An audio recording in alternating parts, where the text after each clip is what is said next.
Well, hey everybody, I am Jeff Hess. I'm a believer who's in recovery from alcoholism and drug addiction. Hey, what's up? All right, so my sobriety date is 6/16/2023. I have a sponsor who has a sponsor. I sponsor men in recovery. I do my best to help those guys. This makes me nervous, all right? I speak at local detoxes and treatment centers weekly, and I say the same prayer before I go every time. I say, please, God, help me to change someone's mind today. You know, because that's what it's all about, and that's what we're trying to do in recovery is help people to change their mind and give this a shot. Listen, I was born in the 70s. My parents were hippies. They openly smoked a lot of pot, and everybody drank in my family. Irish, German, every family function was dysfunctional. I think chaos was my first addiction. Actually, my mother told me my first addiction was sugar cubes. When I was in a diaper, I would steal them from the kitchen table and go hide them in my room. So, you know, that's a future dope fiend right there. When my friends started using, I wasn't into it because that's what my parents did. And I don't know why I went and got stoned. The first time at junior high, I went and hung out with the heads behind, the school in the cemetery. And I remember I liked the feeling of being out of control. I went to go try to watch a basketball game. My science teacher walked in, and I swear he could see the sign over my head that said, "This guy's high." So I went and I split, and I slept it off in the cemetery behind the school and went home, no eye contact with Dad, straight to bed. And the next day he says, "So you're getting high now?" And I thought I was in trouble. And he said, "That, you want to do that here. I don't want you getting in trouble." He didn't want me bringing heat on the house. And I was about 14. My mom had just split, and he had a little side business that was going to help him to buy the house off my mother so we didn't have to sell it. And, my dad was not into drugs. All I was ever going to do was smoke pot. And I'm sure a lot of people have told themselves that story. And what happened to me is what happened to most. I didn't have what I liked, so I took what I could get. I didn't have any weed, so I called somebody I knew, and he got me a 12-pack, and I drank for effect. And I was like 15 years old, and I liked it. And that's all I can say. I liked the effect produced by it. And I had been drinking since I was a little kid, pretending, Shirley Temples, Roy Rogers, stuff like that. But I never drank for effect, and I did, and I liked it. And by the time I was 17, I had a problem. I could see that everything else I did, I could take it or leave it. But the alcohol, when I started, I couldn't stop. When I wanted to stay stopped, I couldn't stay stopped. And I was trying to quit before I was legal to drink in the state of Rhode Island. 19, I put together 2 years, strictly, back then. It's the 80s, so, a lot of weed, acid, mescaline, stuff like that. But I didn't drink, so I was sober. And, you turn 21. What do you do when you turn 21? You go to the bar. And I drank, and I tapered back on. And I had done that numerous times in my past. Every time I put it down, I would taper back on. I would tell myself it was going to be different. And I found myself back in that same place again. And Mom had split. She started a new family. I wasn't really part of that. And then, I'd go see her when I had to because I felt bad. She'd make me feel bad. And she was in and out of the hospital. And I found out she was using heroin with her new husband. And so she was trying to kick. It was a mess. Anyway, I guess she was using heroin while she was on methadone, and that's a no-no. She wound up on life support, and it was just me and my grandmother still in her corner. And, the doctor told her she would never be who she was in the past. So after 7 days of that, we let her go. We did what she wanted, and it was a tough time, man. So I did what I knew.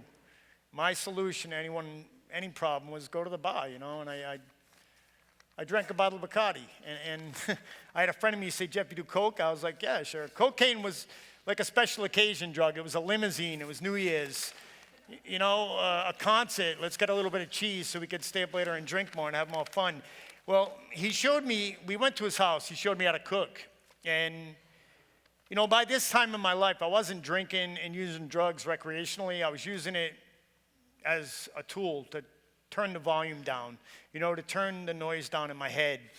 And when I took that hit that first time, I was like, wow, that was it, and that was it. My dad had taught me how to make money doing things I shouldn't have in the past, and I thought it was okay as long as I wasn't spending money on it. And it progressed quickly.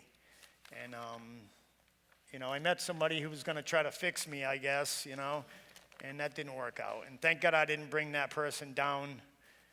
And, she'd come. I had a beautiful house, and all of a sudden I had a 6-year-old daughter, and I was, she would come to the door, to the basement and say, well, Jeff, what are you doing, man? It's time to eat. And I'd say, well, I'm cleaning my basement. I had the cleanest basement in all of Rhode Island. I cleaned it for like 6 years. And,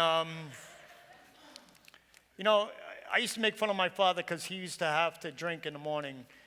And here I was 10 years later, just like him, but far worse. I had a terrifying drug addiction to go along with the alcoholism. And I was scared, man. I didn't want my daughter to become like me and to be, I don't know, it was a cop-out. But I thought the only way to break the cycle was to run. I gave Emily all the stuff, and I packed a bag and ran to Florida, to get away from drugs. And go figure.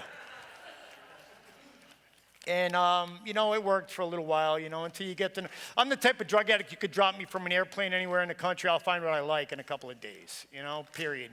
So no matter where I go, there I am. And I bounced around, and I wound up on the beach, and it got worse. It got progressively worse. This is a progressive disease. And, the first step talks about powerlessness and unmanageability. Unmanageability I definitely had. I had 2 jobs, and I still wound up homeless. And I thought it was a joke, I'd make light of it. And I was going to Chapel by the Sea. I don't know if everybody remembers that from back in the day before Ian. And I met this lady, Jean. I call her Dr. Mom. She had a son named Jeff who overdosed and died when he was 38. And I was 38 then. And she showed me pictures of this dude, and I was like, wow, it's kind of scary. She talked me into going to detox. And I didn't want to recover. I wanted to take a break, I wanted it to work again. And I thought if I, got some food in my system, maybe slept in a bed, I would feel better and it would work. And it got worse. It just kept getting worse. I went there a few times. And finally, I woke up on some guy's lawn. I remember this. And I hadn't slept in a couple of days. It felt like I hadn't slept in a year. And I don't know. I begged that lady, Dr. Mom, to get me into detox. And I started to just shut up and listen. And, I stopped acting like I was cool or it was cool because I wasn't, and it sure was not. And I was approached by a man with whom the problem had been solved. And this guy asked me, he said, do you pray? And I said, pray to who? I don't have any imaginary friends. And he said, well, kid, you better get one because you ain't going to make it without one. He didn't say you might make it or you could make it. He said, you ain't going to make it. And he explained to me that it didn't have to be anybody else's idea, anyone else's conception. And, it just was enough to open the door of belief, enough for me to just try it. Because everything I had tried had failed miserably. And I don't know where I am in this, so I'm just going to look at it for a second. Really, it's bad. I do this all the time. This thing gives me serious anxiety. All right, so, the willingness grew into a belief that turned into a faith that changed my life, I went to rehab back in 2009. And this guy asked him to be my sponsor. He said, I want you to get on your knees and ask for help in the morning. I want you to read chapter 4 in the big book every day. We agnostics. See, I thought I was an atheist. I was just ignorant. I was closed-minded. I was ignorant. That's the word I can best describe how I was. I started going to the Word of Life Church. Anybody remember that one? Down on Collier. And I met Pastor Anastasi, I think his name was, Gasper. Things happened fast when I started to believe and when I started to actually, I had been trying my whole life to control me. And when I kind of let go a little bit and just, the blind faith changed my life, okay? I worked my steps with this guy. First step, I figured I had that one. Second step, that grew on me. In time, the more I started to see results that what I was doing was working. And it was like a snowball effect. And I started to believe that, wow, this really works, And then as I believed that, the more it actually started working in my life. I made a decision to do the rest of the steps. I made a list of all this stuff that I had done wrong and that was done to me. And I told this guy, Kevin, all this stuff, stuff that I never thought I would tell anyone ever. And I learned a lot about myself in the process. I learned character defects and shortcomings, things that I do that I shouldn't do, and things that I should do that I don't do. And, I made another list of all the people I hurt. And I set a plan out with Kevin how to make it right, Everybody had heard sorry from me my whole life. So that wasn't going to cut it anymore. I had to start making it right, fixing it, what I had ruined in the past,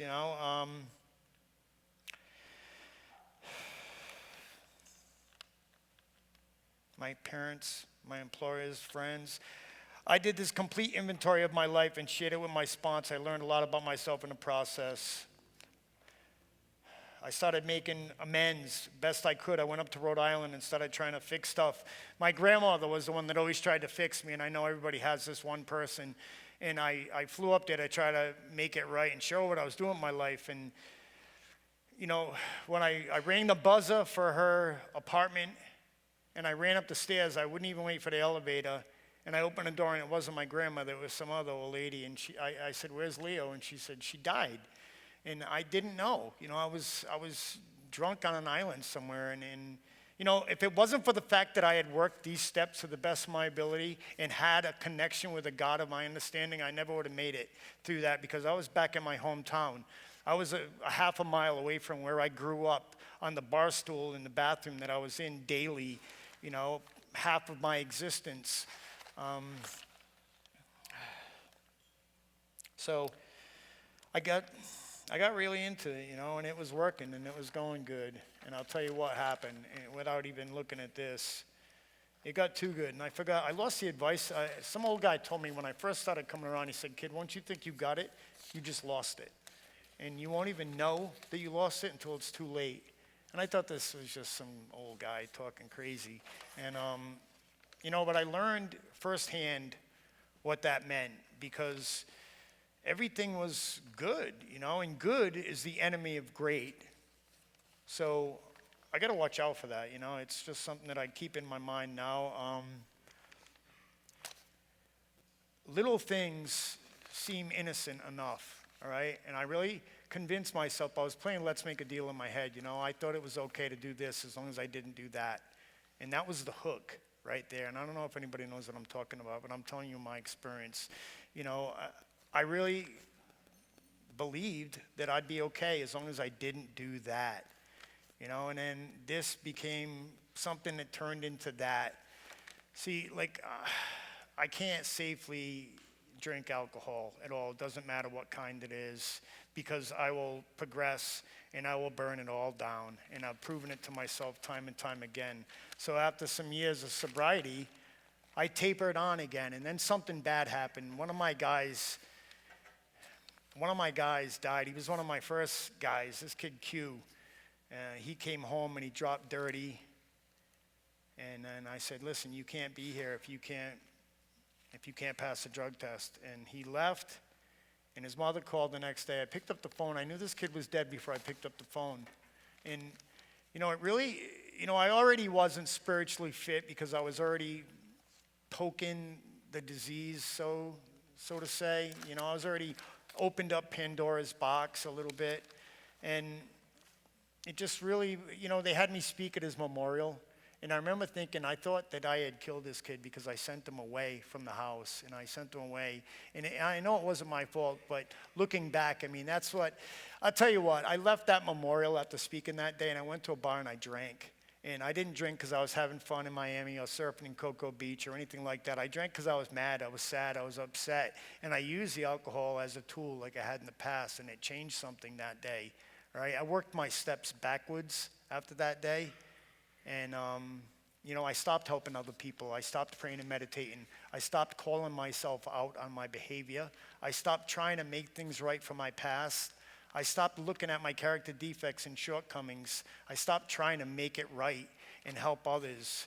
And I'm lucky I lived through it, to be honest.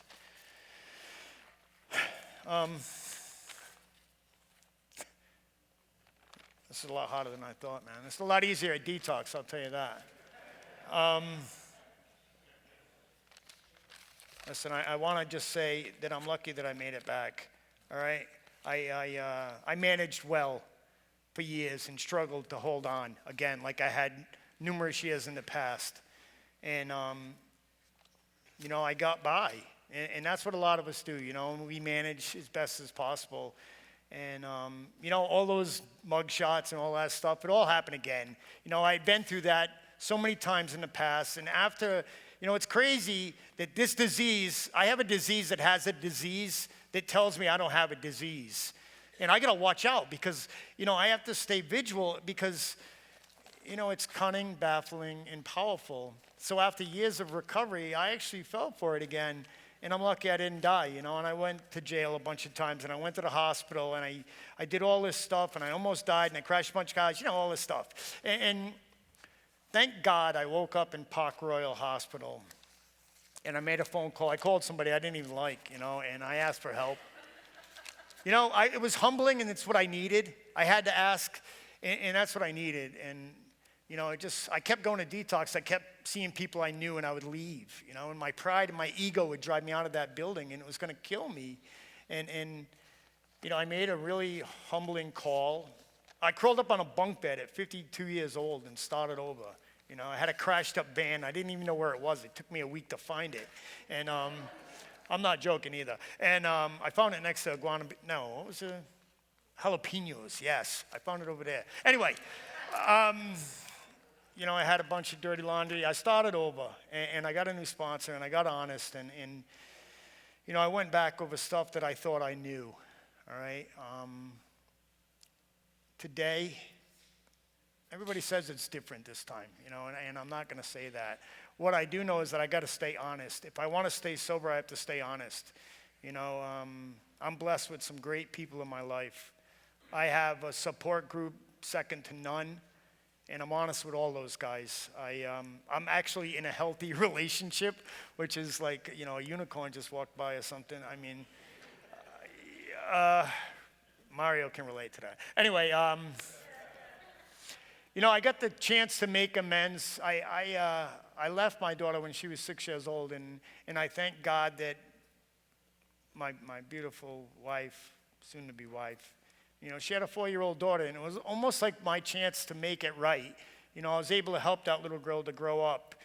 And it's funny how God puts things in your life, and it gives you a chance to make it right. And I'll tell you, there's so much that's happened in the last... I started a lighthouse back up in April Fool's Day, of course. But it's going good, and we got a good group of guys. And, I try to do my best to help others. We do things in recovery, which is big.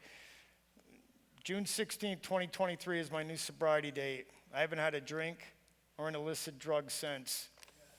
Amen, right? I was able... I'm going to read something from the script here just to see, because I know I missed a lot of stuff. I was able to work with my beautiful lady, Lauren, on our relationship to turn it happy and healthy and stable for her 14-year-old daughter, because we had our ups and downs. Anybody that's been there knows. I know, without a doubt, the only reason that I'm here today is my reliance upon God. And this coming from somebody who thought he was an atheist. I had a very powerful experience once. I was going to go catch this guy who had offered me something. And that lady, Dr. Mom, gave me a recovery coin. When I got 30 days, it was the longest I've had in 25 years. And I went outside to go get my bicycle. I was going to go get this guy. I was going to go meet Flacco and get something that I shouldn't. And I couldn't find the key to my shed that night. And I found that coin in my hand. And it was like a after-school special or something, kind of shiny. And I lived in a condominium in North Fort Myers, and I remember going back inside, and I cried, and all my hair stood up. And that was the first time that I realized that I wasn't alone. Something that night stopped me from going and meeting that guy. And I don't know what it was, but I know that it wasn't me. And once you know, you can't unknow. I know that if I continue to do his work here on earth, he'll keep me sober. And I also know that if I turn my back on that and I take my will back, then this gift that I've been given will vanish again. And, I'm not willing to go down that again. I'm not willing to do that again. A lot of my real friends know where I've been and what I've done and how it's been, and I'm just so blessed today, and I don't know how much time I have left, but I'll be close. All right, a few minutes. Let me see. A minute or two. All right, of course I want to talk. I love talking. Are you kidding me? Anybody who knows me knows that one.